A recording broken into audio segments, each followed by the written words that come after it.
Tehát itt vagyunk a Bentány körül már, itt is van egy ilyen kisebb üzlet, igazából ez egy ilyen lakberendezési üzlet, aminek a kirakata nagyon hamar elkészült, tehát már 2 hete igazából elkezdték karácsonyi dekorációval színesíteni, úgyhogy most arra készült el teljesen, és nagyon népszerű, hogy látszni lehet, mindenki ide jön fotózkodni.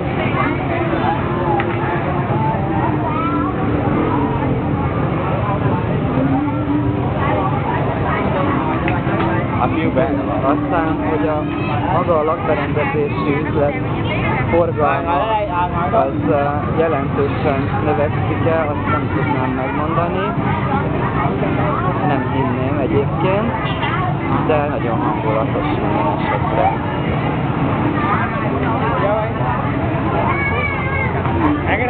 Jellemző kép, hogy a biztonsági őr mindenütt ott áll egyébként Saigonban.